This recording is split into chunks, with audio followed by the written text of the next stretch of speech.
හොඳයි ආදරණීය දරුවනි මේ වෙනකොට ඔයගොල්ලන් කිසියම් විදිහක දෙගිඩියාවකින් සැකයකින් ඉන්නවා උසස් පෙළ විභාගයේ පවත්වයිද නැති වෙයිද කියන එක සම්බන්ධයෙන්.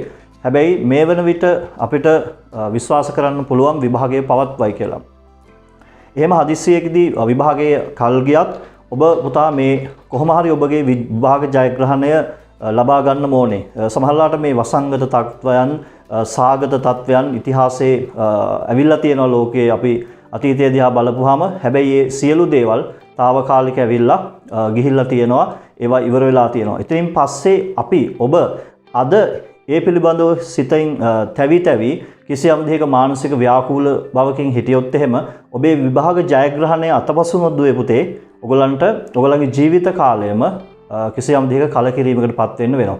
ඒ නිසා මේ වෙලාව Tamanගේ මනස ඊටාම හොඳින් තියාගන්න ඕන වෙලාවක් විදිහට තමයි ඔයගලන්ට මම කියන්න කැමතියි. ඒ නිසා පුතේ දැන් කිසියම් විදිහකින් විඩාවට පීඩාවට ව්‍යාකූල වෙලා ඉන්න වෙලාවක ඔබට පොත් ටික ඔක්කොම අරගෙන කියවන්න වෙලාවක් නැති වෙන්න පුළුවන්. ඒ සහ මේ කියවන්න කිසියම් දෙයක මනස ව්‍යාකූල වෙලා ඉන්න වෙලාවල් තියෙන්න පුළුවන්. ඒ වෙලාවට පුතේ අපේ දැන් මේ channel එකෙන් ඔබට ඉදිරිපත් කරන මේ පාඩම් ටික හොඳින් ශ්‍රවණය කරලා ඊටාම හොඳින් භාවනාවක් වගේ පුතේ හිත හදාගෙන මේකත් ශ්‍රවණය කළා මේකනුත් කිසියම් උපකාරයක් ලබා ගන්න. මේ වෙද්දී අපි කොටස් දෙකක් විකාශනය කරලා තියෙනවා පුතා. ඒ කියන්නේ අනුමාන සාහිත්‍ය විචාර ප්‍රශ්න ලකුණු 15 විචාර ප්‍රශ්න 4ක්. අද ඒකේ තවත් කොටසක් අපි ඔබට ඉදිරිපත් කරනවා. විශේෂයෙන්ම පුතේ අපිට ගොඩාක් ඉල්ලීමක් තිබුණා දරුවන් මේ කමෙන්ට් කරලා තිබ්බා මේ අපිට බැද්දේගම නවකතා වැසුරෙන් අහන්න පුළුවන් විචාර ප්‍රශ්න කීපයක් සාකච්ඡා කරලා දෙන්න කියලා. ඒ ඉල්ලීමට මම සාවධානව කන් දෙනවා. ඒ අනුව ඔබේ ඒ ඉල්ලීම අද මම ඉටු කරනවා. සමහරවිට මේක මුළු රටේම දරුවන්ට ඊටාම හොඳ වාසනාවන්ත කිසියම් දෙයක පූර්විකාවක් වෙන්න පුළුවන් මේ අද උගන්වන කොටස් දෙක බැද්දේගම නවකතාවෙන් ඔබේ විභාග ප්‍රශ්න පත්‍රයේ බොහෝ වෙලාවට දකින්න පුළුවන් වෙයි කියලා හිතන ප්‍රශ්න මේ ප්‍රශ්න අපි අද සාකච්ඡා කරන ප්‍රශ්න දෙකෙන් එක ප්‍රශ්නයක් විභාග ප්‍රශ්න පත්‍රයේ දකින්නට පුළුවන් වෙයි. ඒ නැතත් පුතේ ඔයගොල්ලන්ට පුළුවන් මේ සාකච්ඡා කරන කරුණුත් එක්ක ඔබේ බැද්දේගම නවකතාව පිළිබඳ තියෙන දැනුම එකතු කරගෙන අදාළ විභාග ප්‍රශ්නයට අවශ්‍ය කරුණු කළමනාකරණය කරගන්න. තව දරුවෝ කීප දෙනෙක්ම ඉල්ලා තිබුණා නූතන පද්‍ය සංග්‍රහයේ කවි කිහිපයක් ඔවුන්ට අමාරු කොටස් කිහිපයක් තියෙනවා කියලා. ඉදිරියේදී අනිවාර්යයෙන්ම ඔබේ විභාග ජයග්‍රහණයට ඒ සඳහා ඒ රසවින්දන ටිකත් අපි සාකච්ඡා කරනවා.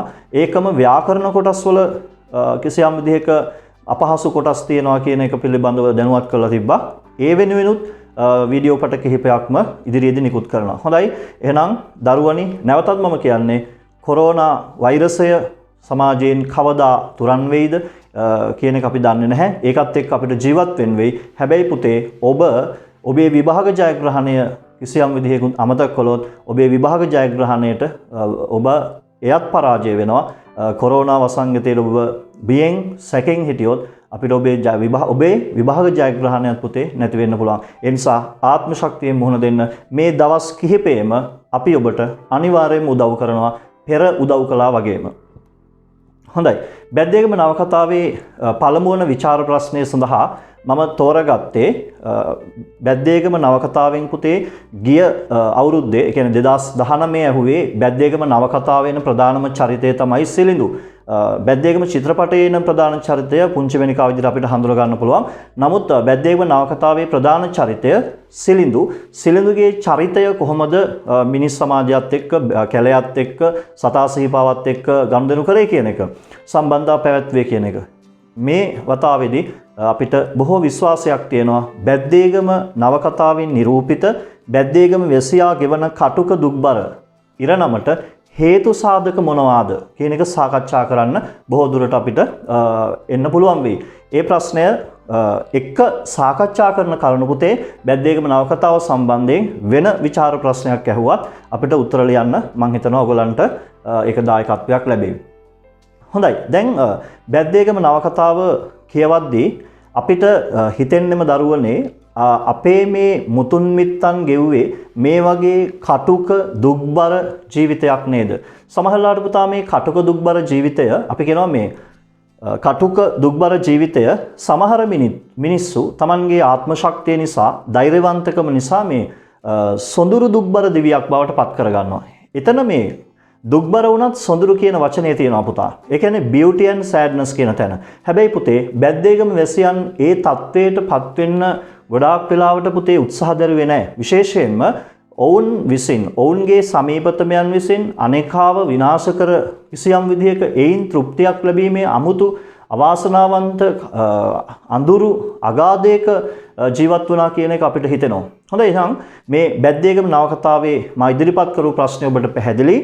බැද්දේගම නවකතාවේ මිනිසුන් බැද්දේගම නවකතාවේ නිරූපිත මේ බැද්දේගම ග්‍රාමයේ වැසියන් ජීවත්ව මුහුණ දෙන අනුවේදනීය කටුක දුක්බර දිවිය සඳහා හේතු සාධක මොනවද කියන එක උදාහරණ සහිතව පිරික්සන්න අපි දැන් උත්සාහ කරනවා.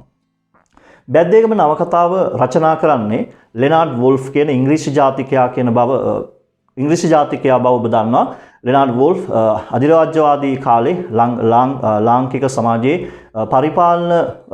පරිපාලනය සම්බන්ධව කටයුතු කරපු ඉංග්‍රීසි මහත්මයෙක් කියන එක ඔබ දන්නවා. මේ බැද්දේගම නවකතාව හම්බන්තොට දිස්ත්‍රික්කයේ මිනිස්සු එක්තරා ගම්මානයක මිනිස්සු ගත කරපු කටුක දුක්බර දිවිය සහ පුතේ ආර්ථික හා අතින් සංස්කෘතික අතින් එහෙම නැත්නම් චින්තනමය අතින් දුප්පත්ව දරිද්‍රතාවයෙන් පීඩිත වෙච්ච සමාජයේ හුදෙකලා වෙච්ච මහා සමාජයත් එක්ක නාගරික සමාජයත් එක්ක සම්බන්ධතා නොමැති හුදෙකලා වෙච්ච කටුක දුක්බර දිවියක් ගෙවපු මිනිසුන්ගේ අනුවේදනීය ජීවිතය සානුකම්පිතව නිරූපණය කරනවා. මෙතනදී ලෙනාඩ් වෝල්ෆ් මහත්මයාගේ තිබෙන විශේෂත්වය තමයි තමන් පරිපාලකයෙක් විදිහට දිවිගෙවපු මේ සමාජය මේ භූමි භාගයේ දිවිගෙවන මිනිස්සුන් සහ වනාන්තරයත් එක්ක බද්ධ වෙච්ච ඔවුන්ගේ සාංශාරික දුක්ඛ දෝමනස්ස කම්කටොළු ඒ සියල්ල තමන්ගේ ඇස් වලින් නිරීක්ෂණය කරලා තමන්ගේ හෘදය වස්තුව ඇතුලේ කිසියම් විදිහක සංවේදීතාවක් ඒකත් එක්ක පටලවලා තමන් තුළ තිබෙන ප්‍රතිභා සම්පන්න බවත් එක්ක කලාත්මක කෘතියක් විදිහට එහෙම නැත්නම් පුතා නවකතාවක් විදිහට ප්‍රතිනිර්මාණය කරනවා. මෙතන තියෙන විශේෂත්වය තමයි බැද්දේගම නවකතාව එහෙමත් නැත්නම් මේකේ තිබෙන ඉංග්‍රීසි කෘතිය තමයි මුල් කෘතිය Village in the Jungle කියන කෘතිය සිංහලයට අනුවර්තනය කරද්දී AP ගුණරත්න සූරීන් තුල තිබ්බ ඉතා සුවිශිෂ්ට මේ භාෂා ඥානය. ඒ කියන්නේ එක භාෂාවකින් ලියවෙච්ච මිනිස්සුන්ගේ චරිත, මිනිස්සුන්ගේ චරිත ලක්ෂණ, මිනිස්සුන්ගේ සමාජචර්යාව, මිනිස්සුන්ගේ හැඟීම් දැනීම්, මිනිස්සුන්ගේ සුසුමක තිබෙන ඒ වේදනාවේ තිබෙන පරාසය මේ සියලු දේවල් වෙනත් බසකට පෙරලන්න පහසු නැහැ. දැන් අපේ දරුවෝ දන්නවා දත්ත සහ තොරතුරු data and information කියන ඒවා අපිට වෙනත් භාෂාවකට පෙරලන්න පුළුවන් ඒ විදිහට. නමුත් මිනිහෙක්ගේ අභ්‍යන්තරික හැඟීමක්, සුසුමක තිබෙන රිද්මයක්, කිසියම් විදිහක අභ්‍යන්තරික ප්‍රතිවිරෝධතාවක්, ආදරයේ, ප්‍රේමයේ, වෛරයේ, ක්‍රෝධයේ, ඒකේ තිබෙන ධාරිතාවය, ඒකේ තිබෙන කිසියම් විදිහක ස්වභාවය, ඒකේ තියෙන කැපැසිටි එක තේරුම් කිරීම එතර පහසු කාර්යයක් නෙවෙයි. හැබැයි බැද්දේගම කියන්නේ Village in the Jungle කෘතිය සිංහලට අනුවර්තනය කරන AP ගුණරත්න සූරින් ඒ ඉතා විශිෂ්ට විදිහට කරලා තියෙනවා. බැද්දේගම නවකතාව බැද්දේගම නවකතාව කියවන සමහර ආධුනික පාඨකයෝ කියනවා මේක හරි කම්මැලි නිරස කෘතියක්. ඒ අපි පුරුදු වෙලා තිබෙන අපි කැමති පුතේ චරිත කතා කරනවා කිසියම් දෙයක මේ බොළඳ ඕලාරික ආදරය සම්බන්ධව දෙබස් තියෙනවා. හොඳ නාගරික සමාජයේ කිසියම් විදිහක ප්‍රිය සම්භාෂණ උත්සව මේ සියලු දේවල් මිතුරු සමාගම් මෙසුරෙහි නිරූපණය කරන අර උත්කර්ෂවත් ජීවිතය තමයි ගොඩක් නුපුහුණු පාඨකයෝ ප්‍රිය කරන්නේ. හැබැයි දුවේ පුතේ මේ සමාජය මේ ජීවිතය එතනම නෙවෙයි තියෙන්නේ. අපි නොදන්න අපි නොදකින කිසියම් විදිහක අපේම හැමෝගෙම පංචේන්ද්‍රිය එකයි පුතේ. ස්නායු පද්ධතිය එකයි. හැමෝටම වේදනාව දැනෙනවා. බඩගින්නට දැනෙනවා. ඒකට බඩගින්න එකයි. හැබැයි කන් විවිධ දේවල් වෙන්න පුළුවන්. නිින්ද හැමෝටම දැනෙනවා. හැබැයි නිදාගන්නේ සමහරක් කෙනෙක් ගහක් යට සමහර කෙනෙක් සුඛෝභෝගී ඇඳක වෙන්න පුළුවන්. ඉතින් ඒ නිසා එවැනි මිනිසුන්ගේ වේදනාව ඇසුරෙන් අපි කිසියම් විදිහක රසයක් ලබනවා. එතකොට ඔබ හිතයි කොහොමද වේදනාව රසයක් වෙන්නේ? හැබැයි පුතේ සාහිත්‍යය කියන්නේ ඒක ශෝකයක් රසයක්. ශෝකය කියන භාවයන් ඇසුරෙන් කරුණ රසයක් උපදිනවා. හොඳයි. එහෙනම් මේ බැද්දේගම නවකතාව ඇසුරෙන් මේ පරිවර්තන නවකතාව ඇසුරෙන් හම්බන්තොට දිස්ත්‍රික්කයේ එක්තරා ගම්මානයක මිනිසුන්ගේ සංස්කෘතික දරිද්‍රතාවය. ඒ කියන්නේ පුතා සංස්කෘතික වශයෙන් ඕන් තිබෙන දුප්පත්කම, චින්තනමය දරිද්‍රතාවය, සිතුවිලි වල දුප්පත්කම, ආර්ථික දරිද්‍රතාවය මේ සියලු කාරණා ඔවුන්ගේ අනුවේදනීය ජීවිතය ඊටාම විශිෂ්ට විදිහට නිරූපණය කරලා තියෙනවා. මෙතනදී මේ ප්‍රශ්නය සඳහා උත්තර ලියද්දී මම කැමති මේ දුවල පුතාලට ඉස්සෙල්ලම කියලා දෙන්න ඒ බැද්දේගම නවකතාවේ තේමාව වෙන මේ මිනිසුන්ගේ තිබෙන අනුවේදනීය ජීවිතය සඳහා පුතේ බලපාන ප්‍රධාන කාරණා කිහිපයක් අපිට ගන්න පුළුවන්. එකක් තමයි පුතේ පාරිසරික කටුකත්වය.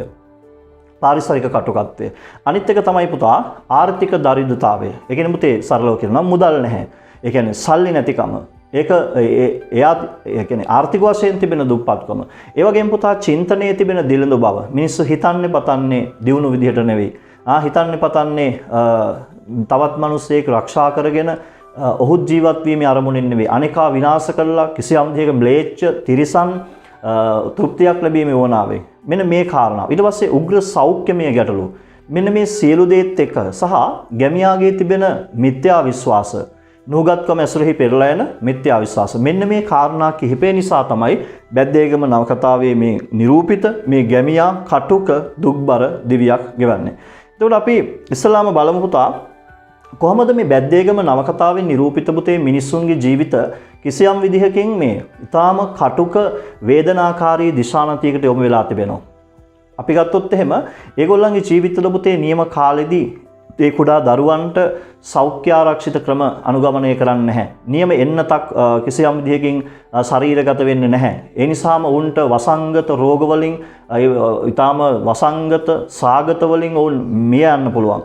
ඒ නිසා මේ වගේ ඊටාම කටුක දුක්බර අවාසනාවන්ත ඛේදනීය ඉරණමකට පත් වෙන්න එක හේතුවක් තමයි ඔවුන්ගේ තිබෙන සංස්කෘතික දිළිඳු බව සහ මේ උග්‍ර සෞඛ්‍යමය ගැටලු. ඔවුන් තුළ තිබෙන නොදැනුවත්කම සහ අසරණකම. ඒ නොදැනුවත්කම, නෝගත්කම, සෞඛ්‍ය විද්‍යාව පිළිබඳව ඔවුන් තුළ තියෙන අල්ප දැනුම සහ ඒ සඳහා කිසියම් සමාජ බලවේගයකින් නැත්නම් දේශපාලන ක්‍රියාවලියක් ඇසුරෙහි ඔවුන්ට එහෙම කිසියම්ම උදව්වක් නොලැබීම නිසා ඔවුන්ගේ ජීවිත අඳුරු අගාධවල ගිරෙනවා. සමහර දරුවෝ ඉපදෙන්නේ මෙලොවට බිහි වෙන්න ඉස්සෙල්ලා මැරෙනවා. සමහර දරුවෝ මෙලොවට ඉපදෙද්දී ඒ ප්‍රසූත වේදනාව දරද්දී නියම වෛද්‍ය කිසියම් දෙයක වෛද්‍යමය උපදෙස් නැතුව වෛද්‍ය සහනයක් නැතුව ඒ මිනිස්සු ඒ වැදු ගෙයිම තිඹිරි ගෙයිදම මැරෙනවා. සමහරලාට අම්මයි දරුවයි දෙන්නම මියනවා. සමහර අම්මා ඉතුරු වෙලා දරුවා මියනවා. දරුවා ඉතුරු වෙලා අම්මා මියනවා. තව සතියකින් දෙකකින් ඒ දරුවත් මැරෙනවා. මේ වගේ ඊටාම කටුක දුක්බර දෙවියක්.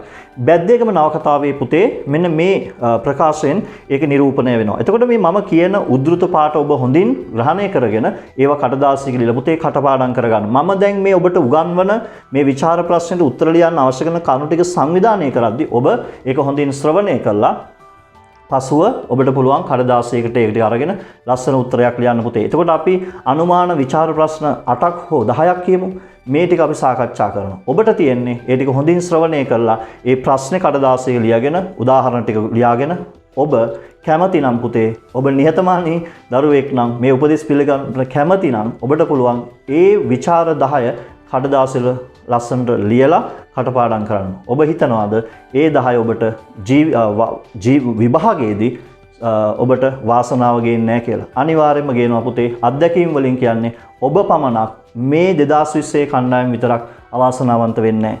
මම කියන දේ කරන්න ආදරණීය දරුවෝ, අපිට ගරු කරන, අපිව විශ්වාස කරන මේ channel එක ඇසුරෙන් ඔබට මේ කරන මේ උදව්ව ඔබ විශ්වාස කරනවා නම් මේ උදව්ව ගන්න තරම් ඔබ නිහතමානී නම් ඔබට පුළුවන් අනිවාර්යයෙන්ම මේක සෙත් පිරිතක් වගේ ඔබට ඇහිලා ඔබට මේක මතක හිටලා පුතේ ඔබ දැන් ඉන්න ලකුණු මට්ටමට වඩා ලකුණු 10ක් අනිවාර්යයෙන්ම විභාගෙදී වැඩි කරගන්න පුළුවන්. හොඳයි, මේ සෞඛ්‍යමය ගැටලු කොහොමද නිරූපණය වෙන්නේ? මේ බලන්න පුතේ බැද්දේගම නවකතාවේ තියෙනවා පරංගි වනවලින් තොරව ගමේ සිටියේ ඊතා ටික දෙනෙකි. මැසිරොත්තෙන් පිරිවරන ලද කහපාට හැරව වැගිරෙන ඇටය දක්වා වලගැසුණු පරංගි විලිකාවලින් ඔවුන්ගේ දෙපා ගහන විය. ඉපදී වැඩි දවසක් යන්නට බෙර ආරාගිය කහපාට බඩ ඇතිව මේ ආදී වශයෙන් පුතේ මේ පරංගි වුණ වලින් අසරණ වෙන මිය යන ඊටාම සෞඛ්‍යමය සංකූලතාවලට පත් වෙන පුතේ දරුවෝ ගැන මිනිස්සු ගැන ඊටාම මෙතන පුතා එක වෙලාවකදී මේ පරංගි වන අවිල්ලා සැරව පිරීලා කහපාට වෙලා මේ අපිරිසිදු ජීවිතය ඒක පුතේ නවකතාවක නිරූපණය වෙන්නේ අපි ඒකට කියනවා ඒක පිළිකුල කියන භාවය ඇති වෙන්නේ. ඒක නිසා ඇතිවන රසය තමයි පුතේ බීබත්ස රසය. එතකොට ශෝක භාවයකුත් අප තුළ ඇති වෙනවා පුතා. ඒක නිසා ඇතිවන රසය පුතේ කරුණ රසය. එතකොට මේ විදේශීය මිනිසා ලෙනාඩ් වුල්ෆ් කියන මේ සුදු ජාතික මිනිසා මේ ලංකාවේ මේ ආසියානු සමාජයේ මිනිසුන්ගේ දුක්ඛ සෙයියාව මේ ඔවුන් අත්විඳින කටුක දුක්බර දිවිය ඊටාම සියුම් විදිහට ග්‍රහණය කරගන්න ඔහුගේ මේ කිසියම් නිර්මාණාක්ෂයෙන් සහ ඔහු තුල තිබෙන මිනිසෙක් විදිහට ಜಾති කුල වර්ග වර්ණ ભેද කලාපීය ભેද මහද්වීපික ભેදක ඉක්මවා ගිය පොදු මිනිස්කමක් අපි හැමතුලම තියෙනවා. ඒක මිනිස්සුන්ගේ රුධිරයට එන්නත් වෙලා තියෙනවා. ස්නායු පද්ධතියට දැනෙනවා. අනිකාට වේදනාව දැනෙනවා වගේම මටත් ඒක දැනෙනවා. ඒ නිසා මේ මිනිසා කියන පොදු ආකෘතියට කලාකරුවා කියන මේ තිබෙන ප්‍රතිභාන්විත හැකියාවත් එක්ක එකතු වෙලා ඒක ලස්සනට ඒ අනුවේදනීය ජීවිතය සානුකම්පිතව නිරූපණය කරනවා.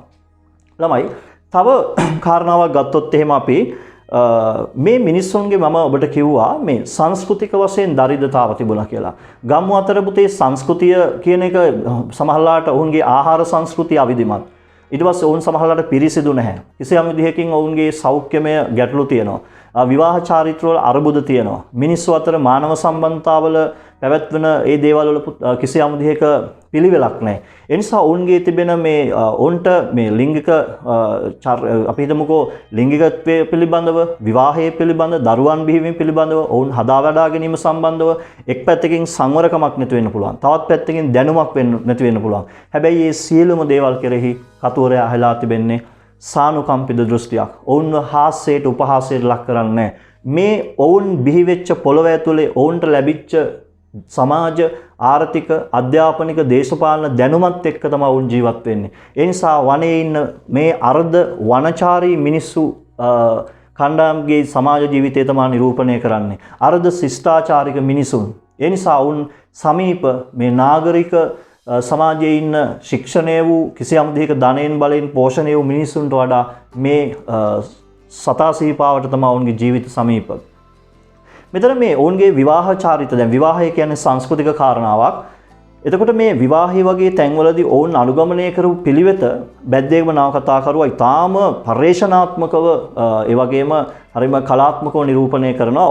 ඔහු කියනවා මේ සමහර මිනිසුන්ගේ බිරිඳ කියන්නේ ජීවිතවල ස්වාමියෙකුට නියම බිරිඳක් හිටියා. සමහර අයට අනියම් වශයෙන් නිල නොලත් වශයෙන් කියන්නේ විවාහ නීත්‍යනුකූලව විවාහ නොවි ගැහැණියක පාවා ගැනීමක් තිබුණා. ඒක නිරූපණය වෙනවා මෙන්න මෙහෙම. සාමාන්‍ය ගම්වැසියන් අතර නම් අනියම් ක්‍රමේම බහුලව බලපැවැත්විනි.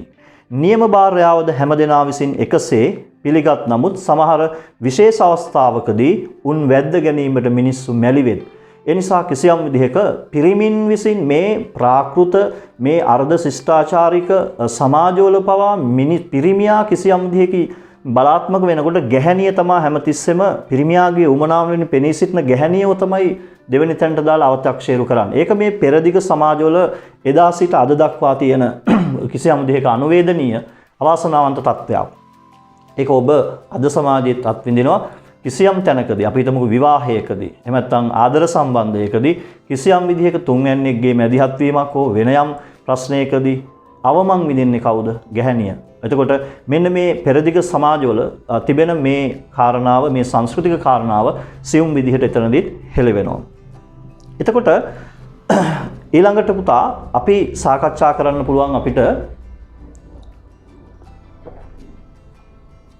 මේ බැද්දේගම නවකතාවේ නිරූපිත මේ අර්ධ වනචාරික අර්ධ ශිෂ්ටාචාරවත් මේ මිනිසුන්ගේ කටුක දුක්බර දිවිය සඳහා හේතු වුණේ අර මිනිස්සු අතරෙම කිසියම් විදිහක තියෙන කෙලෙස් රාග, ద్వේෂ, මදමාන, මාත්සර්ය, ඊර්ෂ්‍යා, පරවශ හැඟීම් මේවා කිසියම් විදිහක පුතේ හැමෝ තුලම යම් මට්ටමකින් යම් ධාරිතාවකින් කියන්නේ කැපැසිටි එකකින් තියෙනවා.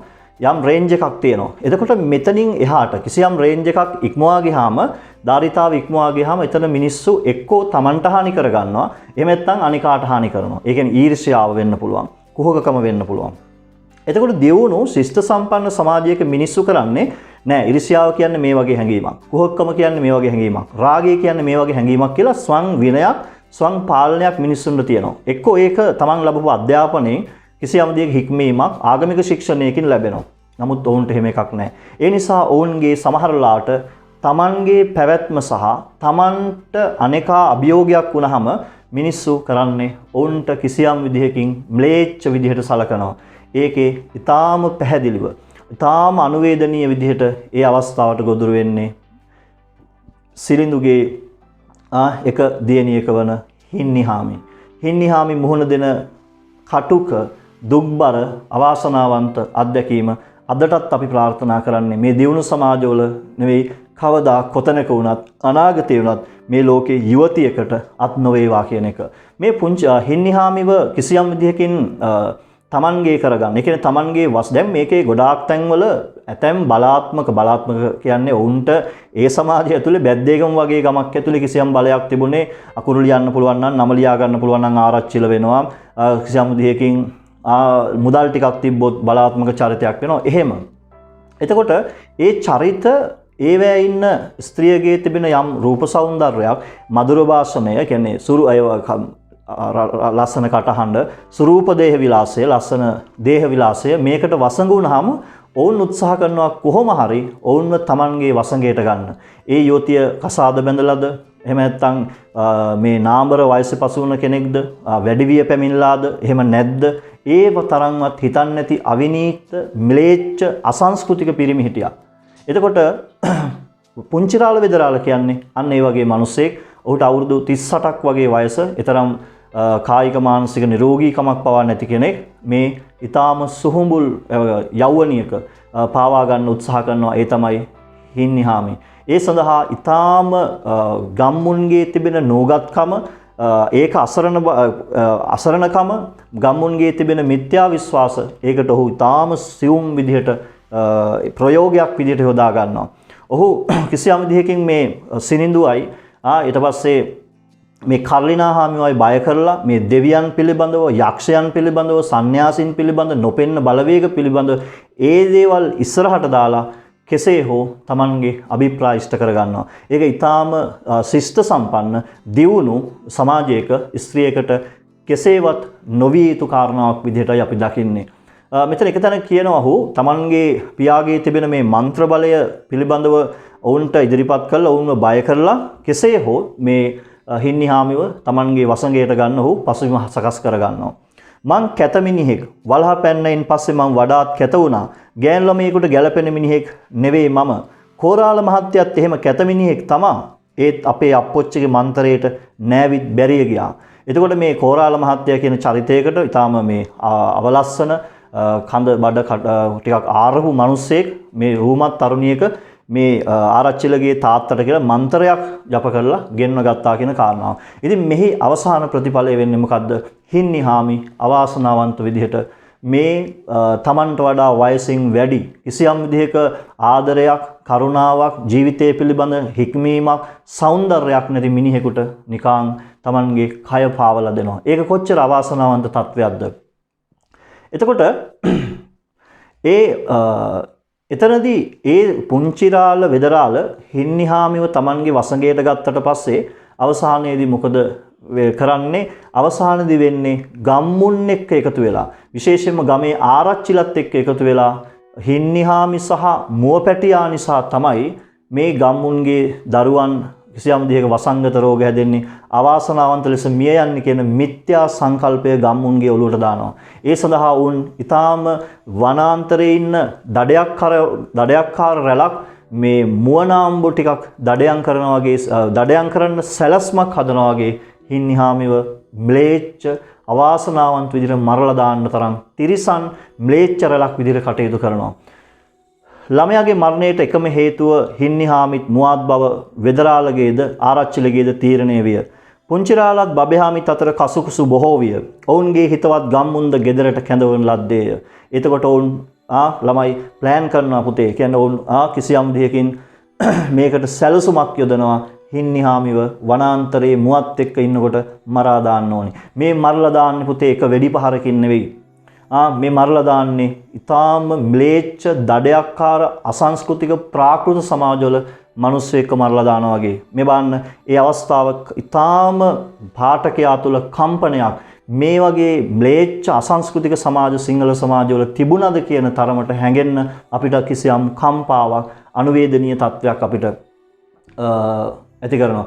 මේ වගේ මේ ගැහැණිය අත්විඳින දුක්ඛ දෝමනස්ස නිසා මේ හින්නිහාම් වගේ චරිත මිය යනවා. හැබැයි සමහර නූතනවාදී නවකතාවල පුතේ එහෙම කටුක දුක්බර අත්දැකීම් එක්ක නිර්මාණය වෙච්ච ලෝකේ ප්‍රකට චරිත තියෙනවා. දැන් උදාහරණයක් විදිහට කාන්තාරයේ කුසුම කියන නවකතාව ඇතුළේ නිරූපිත ගැහැණිය වගේ එකක්.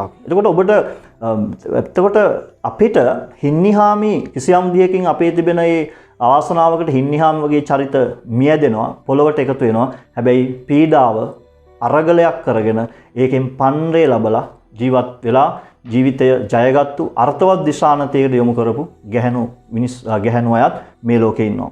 මේ බලන්න මිනිස් වැය වට කරගෙන ඇගේ හිසටත් පපුවටත් පහර පිට පහර දුන්හ. ඇගේ හැට්ටය කැබලි වලට ඉරා දැමූහ. අන්තිමේදී ඈ සිහි නැතුව බිම් වැටුණාය.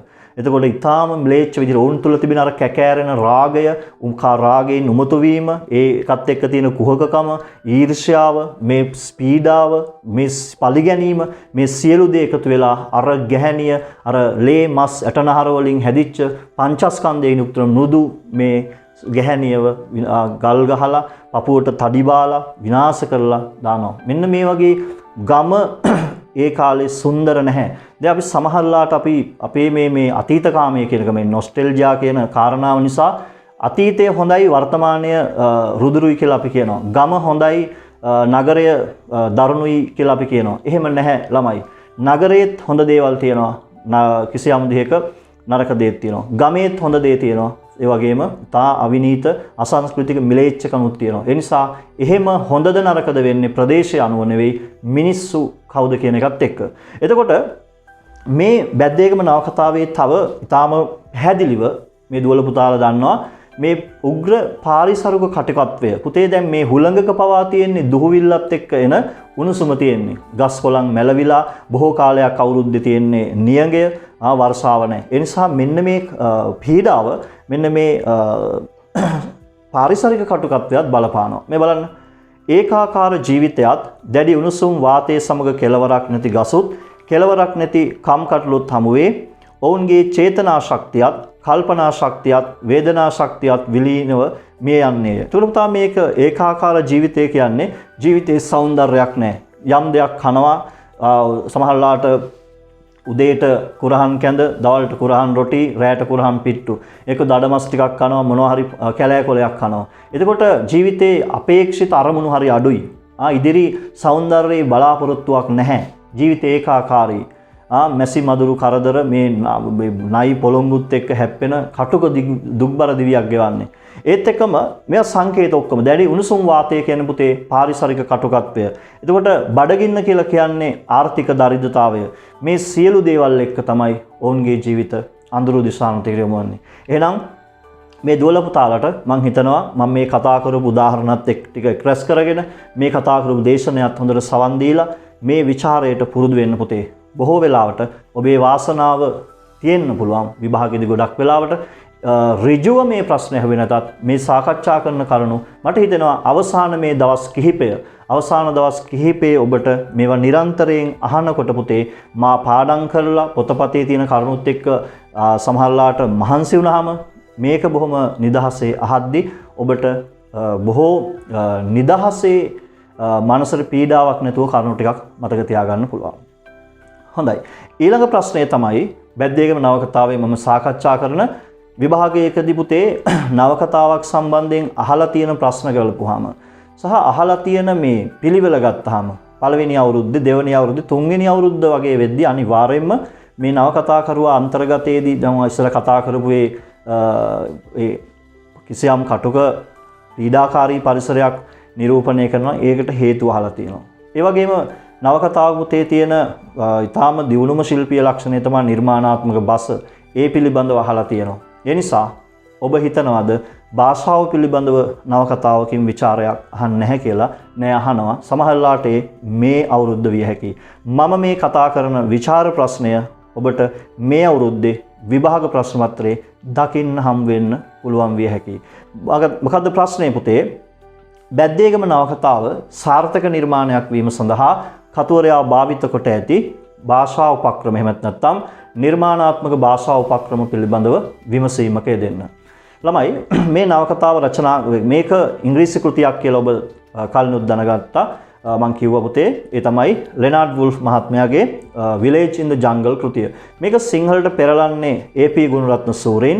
ඒ සිංහලට පෙරලීමේදී තියෙන විශිෂ්ටතම ගුණාංගය මම දකින්නේ මේ නවකතාවෙන් නිරූපිත පසුබිම, නවකතාවේ නිරූපිත සමාජ පරිසරය, නවකතාවෙන් නිරූපිත චරිත, ඒ චරිතවල සමාජ චර්යාව, ඒ චරිතවල සිතුවිලි, ඔවුන්ගේ සුසුම්, ඔවුන්ගේ තිබෙන අභ්‍යන්තරික වේදනා, අභ්‍යන්තරික ප්‍රතිවිරෝධතා පවා ඊටාම සියුම් විදිහට නිරූපණය කරන්න සමත් වෙච්ච භාෂාවක් ඔහු යොදා ගන්නවා.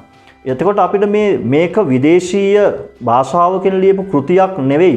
මේ අපේම රටේ, අපේම ලේඛකයෙක්, අපේම මිනිස්සුන්ගේ ඔක්කොම නිර්මාණාත්මක සම්පත් අපේ කියන හැඟීම දැනෙන්න තරම් තාම හොඳ අනුවර්තනයක් මේ නවකතාවේ දකින්න තියෙනවා. දැන් ගොඩක් වෙලාවට මේ මම කලින් විචාරයේත් සඳහන් කළා ළමයි මේ නුපුහුණු පාඨකයෙක් මේක නිරස කෘතියක් කියලා විදිහට හිතන්න පුළුවන් නෑ. ඇයි මං ඉස්සෙල්ලත් කිව්වා පුතේ අපි හැමම තැනදීම කැමති වෙන්නේ කිසියම් දෙයකින් ගෝසාකාරී දේවල් ඇහෙන, කිසියම් දෙයක මේ ඇඟට දැනෙන දේවල් එක්ක කම් පිරෙන්න ඇහෙන, ඇස් පිරෙන්න බලන්න තියෙන එහෙම පරිසරයක දේවල් තමයි අපි රසයි කියලා දන්නේ. හැබැයි පුතේ බොහෝ දේවල් වල ගැඹුර සහ ජීවිතයේ අභ්‍යන්තරික වටිනාකම් තියෙන්නේ දුක, වේදනාව, සංතාපය, තැවුල කියන හැඟීම් එක්ක. බැද්දේගම නවකතාවට එහෙම ප්‍රවේශයක් හදාගත්තාම ඒක රස විඳින්න අපිට භාවනාවක් කරනවා වගේ කිසියම් හික්මීමකින් ඒක ඉගෙන ගන්න පුළුවන්. මේ බැද්දේගම නවකතාවේ මිනිස්සු කටක දුක්බර දිවියක් ගෙවන එක ඇත්ත. නවකතාවේ මැද වගේ කිසියම් දෙයක පළවෙනි පරිච්ඡේද කිහිපය ඉක්මවා යද්දී මිනිස්සු කටුක දුක්බර ජීවිතයක් ගෙවන එක හරි. කරලිනා හාමි වගේ චරිත, හින්නි හාමි වගේ චරිත, නැන්චෝ හාමි වගේ චරිත, ඒ වගේ චරිත පුතේ කිසියම් විදිහක ජීවිතය පිළිබඳ අසුභවාදී පැත්තකට එන්නේ එක වරම නෙවෙයි. විශේෂයෙන්ම කරලිනා හාමිගේ චරිතය නවකතාවේ මුල නිරූපණය වෙන්නේ තමන්ගේ සහෝදරයාගේ දරුවන්ට, මේ දියණියන් දෙදෙනාට. ඒ කියන්නේ පුංචිවැනිකා සහ හින්නි හාමිට දැඩිව ආදරය කරන ලෙන්ගතු මවකගේ භූමිකාව නිරූපණය කරන කෙනෙක් විදිහට. ඇය කිසියම් විදිහක මේ කතාන්තර, මේ වෘතාන්ත, ඒ කියන්නේ පුතා මේ දඩයක්කාර සමාජයක, මේ අශිෂ්ට දඩයක්කාර අර්ධ වනචාරී සමාජයක ජීවිතයක මිනිස්සුන්ට එක්රැස් වෙන තමන්ගේ පංචේන්ද්‍රියට දැනෙන ගොඩාක් දේවල් තියෙනවා. මේ වනාන්තරයේ බොහෝ දේ දකිනවා. වනාන්තරයේ බොහෝ දේ අහනවා. මේ සාංශාරික දුක කියන එක කර්ම ශක්තිය පිළිබඳ යම් ඔවුන්ගේ ඇතුළතින් ඔවුන් වින්දනය කරමින් ලබන හික්මීමක් ඔවුන් තුළ තිබෙනවා. ඒ නිසා ජීවිතය පිළිබඳ අමුතු මේ ශෝකය කියන භාවය ගීතයක් විදිහට ගායනා කරන, ශෝකය කියන භාවය වචන වලට පෙරලන මුවින් නික්මෙන අමුතු රිද්මයක් තියෙනවා ඔවුන් තුළ. කරලිනා හාමිගේ චරිතය එක දැනක කියනවා මේ අපූර්ව ගීතමය දෙබසක් මේ දරුවන්ව නලවද්දී දොයිය බබා මගේ තුරුලේ අයියෝ හැඬු රඟේ හහ මගේ තුරුලේ තද වී නිදියන්න බබෝ. එතකොට මේ නාගරික සමාජයේ හෝ කිසියම් විදිහක මේ සංස්කෘතික වෙච්ච, ශික්ෂණය වෙච්ච කිසියම් විදිහක මේ ඒ අධ්‍යාපනික දේවල් වලින් ශික්ෂණය වූ සමාජයක දරුවෝ කිසියම් විදිහකින් නැලවිලි ගීයක් යහපත් කියන්නේ කිසියම් විදිහක මේ අපූර්ව වාංමාලාවක් යොදලා අම්මා කෙනෙක්, ආච්චි කෙනෙක්, නැන්ද කෙනෙක් එහෙම නලවනවා වගේ මේ කරලිනා හාමි තුලක් තිබුණා කිසියම් సౌందර්යයක්. ඇය තුල තිබ්බ කිසියම් දෙයක මේ කවියක, කතාවක මේ තිබෙන රසය මේ දරුවන්ට පැවරීමේ කිසියම් හැඟීමක්. අන්න බලන්න නවකතාවේ බස අන්න ඒ කාව්‍යාත්මක යෙදුම් වලින් පවා පෝෂණය වෙලා තිබෙනවා. ඒ නිසයි මම කියන්නේ මේ නවකතාව පුතේ එහෙම නිරස කෘතියක් නෙවෙයි. දැන් මේ නවකතාවක භාෂාව කියන එක දැන් වැදගත් වෙන්නේ නවකතාකරුවෙකුට පුතේ. දැන් සිනමාකරුවාගේ පුතේ නිර්මාණාත්මක අමුද්‍රව්‍ය තමයි ගොඩක් තිබෙනවා. සිනමාකරුවා නිර්මාණාත්මක අමුද්‍රව්‍ය මේ කැමරාව, රූපරාමු, පසුබිම් සංගීතය, ගීතය, ඊට පස්සේ මේ වේශ නිරූපණය, පාත්‍ර වර්ගය, මේ සියලු දේවල් ඒ තමන්ගේ නිර්මාණයට අමුද්‍රව්‍ය වෙනවා. වේදිකාවකුණත් බොහෝ කිසියම් දෙයක කලාත්මක අමුද්‍රව්‍ය ගොඩක් තිබෙනවා. සංගීතය, පසුබිම් හඬ, පාත්‍ර වර්ගය, වේශ නිරූපණ මේ ගොඩාක් දේවල් තියෙනවා. එතකොට කැමරා ශිල්පියෙකුට පුතේ නිර්මාණාත්මක අමුද්‍රව්‍ය වශයෙන් අඳුර සහ ආලෝකය බලපානවා. චිත්‍ර ශිල්පියෙකුගේ අමුද්‍රව්‍ය වෙන්නේ රේඛා සහ වර්ණ. මූර්ති ශිල්පියෙකුගේ අමුද්‍රව්‍ය මැටි සහ ජලය. සංගීත ශිල්පියාගේ අමුද්‍රව්‍ය සප්තස්වරය. ඒ වගේම නවකතාකරුවාගේ ප්‍රධානතම අමුද්‍රව්‍ය තමයි නිර්මාණාත්මක අමුද්‍රව්‍ය වෙන්නේ වහරණ බස. ඒ බසින් තමයි රසම වන්නේ. ඒක හරි ලස්සන, අපූර්ව, වින්දනීය අත්දැකීමක්. එතකොට තවත් එක තැනක තියෙනවා මේ හරිම අපූර්ව දේවල් ටිකක්. මේ අපි දන්නවා ළමයි දැන් ගැහැණු දරුවෝ දෙන්නෙක් ඉන්නේ සිලිඳුට. දැන් සිලිඳු දැන් අපේ සමාජයේ ශික්ෂණය වෙච්ච සමාජයක කලාකෘතියකින් පවා ගීතයක් කියලා හිතන්න පුතේ.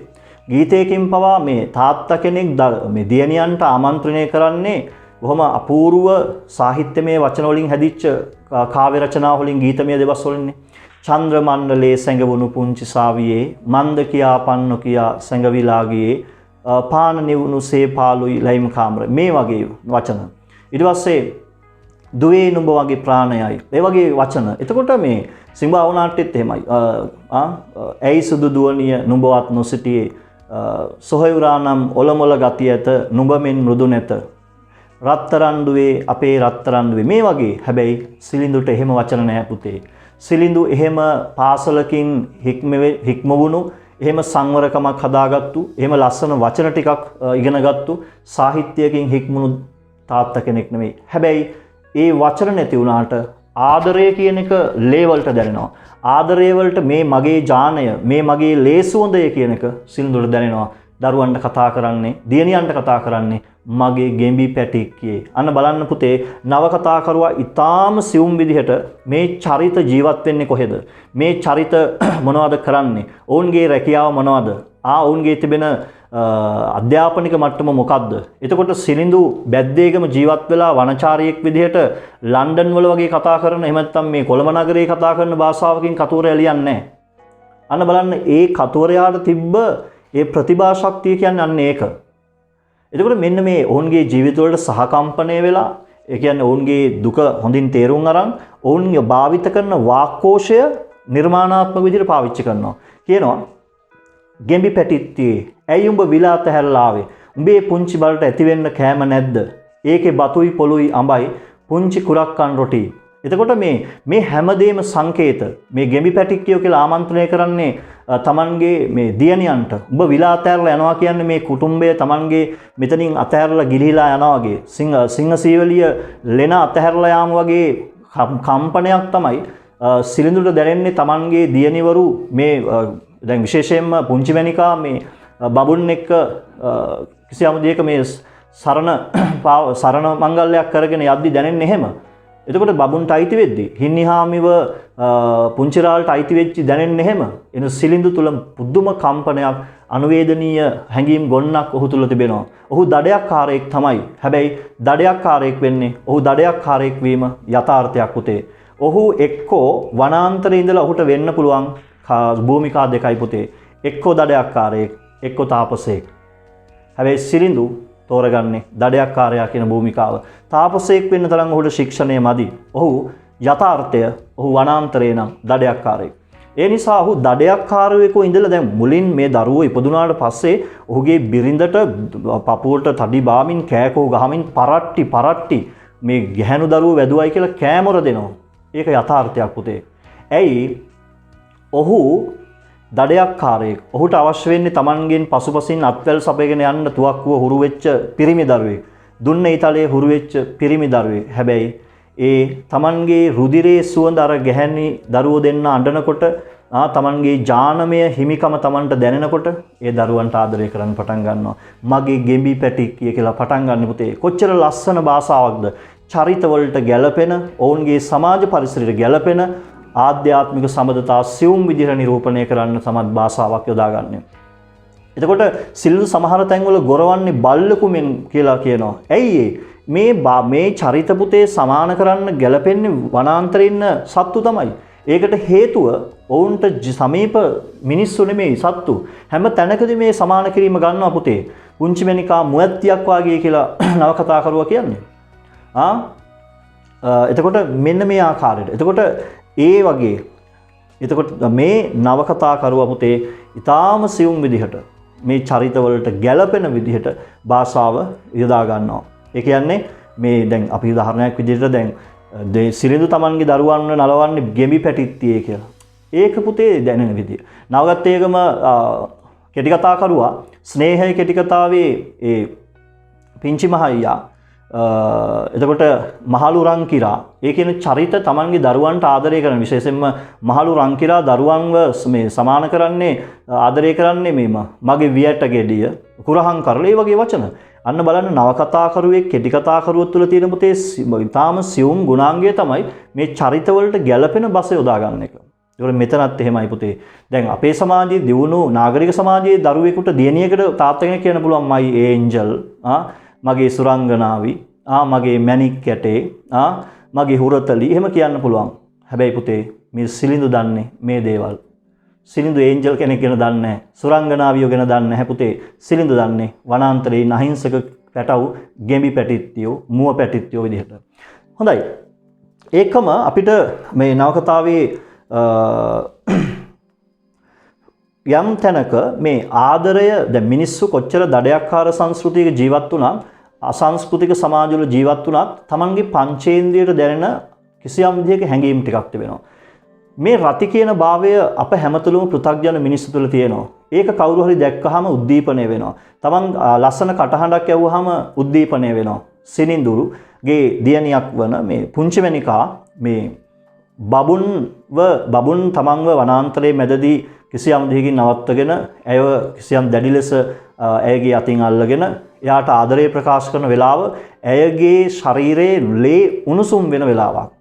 හෘදේ වස්තුවේ මේ වේගය වැඩි වෙන වෙලාව.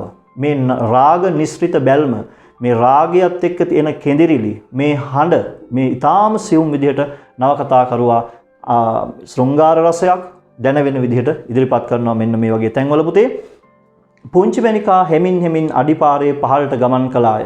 අවට සෞන්දර්යයෙන් උද්දීප්තමත් වූ ඇගේ ශරීරයේ ලේ අමුතු උද්‍යෝගයකින් නහර දිගේ දීවේය. එතකොට මේ තමන්ට දැනෙනවා මේ කිසියම් විදිහකින් තමන් දැන් ප්‍රේමයට තමන්ට ප්‍රේමවන්තයෙක් තමන්ට මේ තමන්ගේ හැඟීම් එක්ක තමන්ගේ හැඟීම් කිසියම් විදිහක මේ ශරීරයේ ලේ වලට ලේ මස් ඇටනහර වලට එකතු වුණාම ඒ හැඟීම සහ ඒකෙන් ස්පර්ශය ලැබුණාම ඒ ගැහණියක අත්විඳින මේ උද්‍යෝගය නවකතාකරුවා ඊටාම සියුම් විදිහට ඒ කාව්‍යාත්මක බසකින් නිරූපණය කරනවා.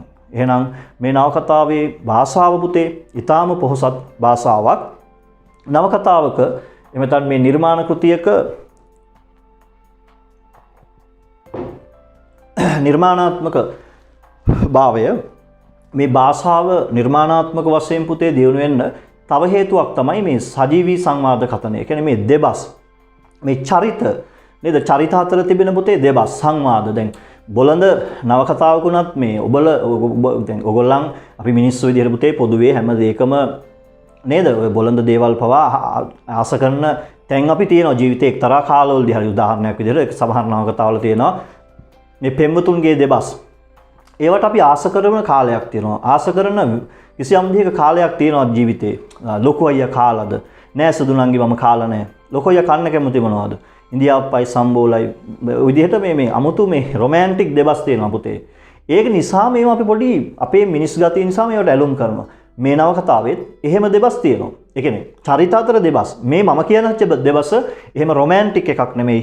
ආදරය රක්ෂාවරණය මේ පියෙකු දියණියක සම්බන්ධව දක්වන දැඩි අපි කියනවා ඒකට අර Tamanගේ ඇඟ ඇතුලේ දැවෙන ආදරය. ලේ රත් වෙලා Tamanගේ දියණියට අසාධාරණයක් වුණොත් මරාගෙන මැරෙනවා කියන කාරණාව සිලිඳුයි Tamanගේ දියණිය පුංචි මණිකා අතර මේ සංවාදයෙන් හෙළ වෙනවා. ඉතින් ඔබ මොකද්ද දැන් කරන්න යන්නේ? හිතලා බලන්න ඕනේ. ඒක ටිකක් පරිස්සමින් වටපිට බලලා කරන්න ඕනේ. වැඩක් හිතලා බලන්න ඕනේ. නෑ අප්පොච්චි. නෑ. මං මුදලාලට දෙන එක ඊට වඩා හොඳයි. මං ඔබ මරා දානවා. ඊට වැඩිය හොඳයි. උඹට ඇහුණාද? උඹ මුදලාලි ළඟට ගියොත් මා උඹව එතනම මරා දමනවා. පුංචි මැනිකල මුදලාලි ළඟට යන්න ඕනේ නෑ. හැබැයි මුදලාලි කියන මිනිස්සයයි මේ ආරච්චිල කියන මිනිස්සයයි පුතේ එකතු වෙලා බබුන්ව හිරගෙට යවුව හැටි ඔයගොල්ලෝ දන්නවා. බොරු නඩුවකට පටලවලා. ඒකට සිලිඳු ඉන්නේ දැඩි කම්පණයෙන්. ඇයි Tamanගේ දියණියට සැමියා අහිමි වෙනවා. මේ ආශ්‍රයෙන් ඔහු දැඩි ලෙස කම්පා වෙලා ඊට පස්සේ Tamanගේ අප්පොච්චි කිසියම් විදිහකින් ඔවුන්ව මරලා අප්පොච්චිට අනතුරක් වුණොත් Tamanට දරා ගන්න බැරි බවත් පුංචි මැනික දන්නවා. ඒ නිසා කියනවා ඊට වඩා හොඳයි අප්පච්චි මා වොන්නේ මුදලාලි ළඟට යවන්න. ඒ කියන්නේ කැමැත්තකින් නෙමෙයි. පුංචි මැනිකා කියන්නේ අවංක ප්‍රේමවන්තියක්, අවංක බිරිඳක්, බබුන් එක්ක පමණක් සහවාසය වෙන්න ඉදෙන්න කැමති කෙනෙක්. ඒත් අප්පච්චිගේ ජීවිතය ඇයට ඊට වඩා වටිනවා. ඒ වෙලාවේ තාත්තා කියන්නේ අපේ සමාජයේ අපේ සමාජයේ තාත්තා කෙනෙක් දියණියකට දක්වන ආදරයම තමයි. ඒ වගේ කාලකන්ණියෙක්, ඒ වගේ අසංවර මිනිහෙක්, අවස්ථාවාදියෙක් ළඟට යනවට වඩා හොඳයි. Tamanගේ පිරිසිදු කය, Tamanගේ පිරිසිදු හිත නිකම් පූජා කරනවට වඩා හොඳයි මේ අනේක. ලස්සන නවකතාවක අපි දකින්න පුතේ මේ නිර්මාණාත්මක සජීවී සංවාද කතනය. ඊළඟට අපිට තව පුළුවන් මේ නවකතාවේ තිබෙන උපමා කෞශල්‍ය, උපමා භාවිතය ගත්තාම ඊටාම පැහැදිලි උපමා බාහුල්‍යයක් පුතේ දකින්න තියෙනවා. එකක් තමයි මේ දැන් චරිත නිරූපණය කිරීමේදී තිබෙන භාවිත කරන උපමා. විශේෂයෙන්ම පුංචි මැනිකා මුවත්තියක් වාගේ පුංචි රාළප වාගේ. එතකොට පුතේ යන්නේ වගේ තැන් පිස්සු වැද්දා කොටි එකයි කි. එතකොට පුතේ දැන් සිලිඳුව සමාන කරන්නේ පිස්සු වැද්දා කොටි එකයි කි. එතකොට කොටියෙකුගේ තිබෙන ඒ දරුණු කම් වලට. හැබැයි පුංචි මැනිකා මුවත්තියක් වාගේ කියනවා. ඒකම මේ මිනිස්සුන්ගේ චරිතවල පුතේ අභ්‍යන්තරයෙන් සහ බාහිරින් නිරූපණය කටුක දුක්බර බව පාරිසරික කාරණාත් එක්ක සාම්‍ය කරලා සමාන කරලා ඒවට සදිසි කරලා නිරූපණය කිරීම උපමා වලින් බහුල භාෂාවක් යොදාගෙන තිබෙනවා. සමහර තැන්වල නිරිත දිග තද සුළඟට ඇඹර වී ඇටුවන් බැහි ගිය ගහක් මෙන් ඇගේ ශරීරයද නැමී ඇඹරී තිබෙන මේ කර්ලිනාහාමිගේ චරිතය සහ කර්ලිනාහාමිගේ බාහිර ස්වරූපයේ තියෙන පුතේ කටුක වියලි ගතිය මේ පාරිසරික දේවල් එක්ක සාම්‍ය කරලා ඉතා අපූර්ව වාක් චිත්‍රයක් නිරූපණය කරනවා. තවත් බැද්දේකම නවකතාවේ පුතේ මේ නවකතාවක තිබෙන නිර්මාණාත්මක ගුණය වැඩි වෙන්න තව එක හේතුවක් තමයි කතුවරයා භාවිත කරන සංකේත. මේක මේ ප්‍රබන්ධ සාහිත්‍යයක දියුණුව ප්‍රකට වෙන්න ඊටාම පැහැදිලි ලකුණක්. පුංචි මැනිකා බැද්දේකම ඉඳන් කමුරු පිටියට ගිහිල්ලා හිරගෙදරට ගිහිල්ලා හිරපල්ලාගේ සුරෙන් දැනගන්නවා බබුන් මිය ගියා කියලා. ඊට පස්සේ ඇය තීරණය කරනවා ගෙදර එන්න. ඇය තීරණය කරන්නේ ගෙදර ඇවිල්ලා චන්ද්‍රාලෝකයේ දිහා බලන්න නෙවෙයි. සඳ කියන්නේ ප්‍රේමයේ ආරම්භණයක්. ප්‍රේමයේ සෞන්දර්ය විඳින්න තමයි චන්ද්‍රාලෝකයෙන් හැවෙන්නේ. හිරු නැගෙනවා නෙමෙයි පුතේ බලන්න කැමති වෙන්නේ. හිරු බැස යනවා වනරොදට පහලින් හිරු බැස යනවා බලන් ඉන්න යා කැමති වෙන්නේ. පුතේ ඒක හරි ලස්සන සංකේතයක්. ජීවිතේ හිරු බැස යනවා කියන්නේ මරණය කියන එක සංකේතයක්. ඒ කියන්නේ ජීවිතේ මේ ප්‍රේමයේ හිමිකමට මේ දැන් මෙතන සිට ආදරය කරන්නේ ප්‍රේමයේ වියෝවට වෙන්වීම ඇසුරෙහි කිසියම් ජීවිතය මැරෙනකම් දිවිගෙවන්න සිත හදා ගන්නවා කියන එක සංකේතවත් වෙනවා. හොඳයි ළමයි මේ ප්‍රශ්න දෙක පිළිබඳව ඔබ විශ්වාස කරන්න. ඒ නිසා මේ වෙලාවේ මේ අපි සාකච්ඡා කරපු ඒ ප්‍රශ්න දෙකත් එක්ක ඔබට දීපු කරුණු ගැන විශ්වාස කරලා ඒවා කඩදාසි වලට අරගෙන ඊටාම ආත්ම ශක්තිය දැඩිව අවශ්‍ය වෙන දවස් කිහිපයක් තමයි මේ සාගත එන්න පුළුවන්, වසංගත එන්න පුළුවන්, ආක්‍රමණ එන්න පුළුවන්, తాවකාලික පරාජයන් වෙන්න පුළුවන්, අසනීප හැදෙන්න පුළුවන්. හැබැයි පුතේ විභාගය කියන එක යථාර්ථයක්. ඔබ අද දවසේ කිසියම් අලස වෙලා මන්දෝත්සාහී වෙලා මේ විභාගය කරන්න තිබෙන ධෛර්යය අතහැරියොත් ඔබට ජීවිත කාලෙම පසුතැවෙන්න වෙනවා. ඒ නිසා අපි ඔබට අවසානයේ දක්වා උදව් කරනවා. ඊළඟ වීඩියෝ වෙනුත් ඔබට තවත් මේ විචාර ප්‍රශ්න, අනුමාන විචාර ප්‍රශ්න කිහිපයක් සාකච්ඡා කරනවා.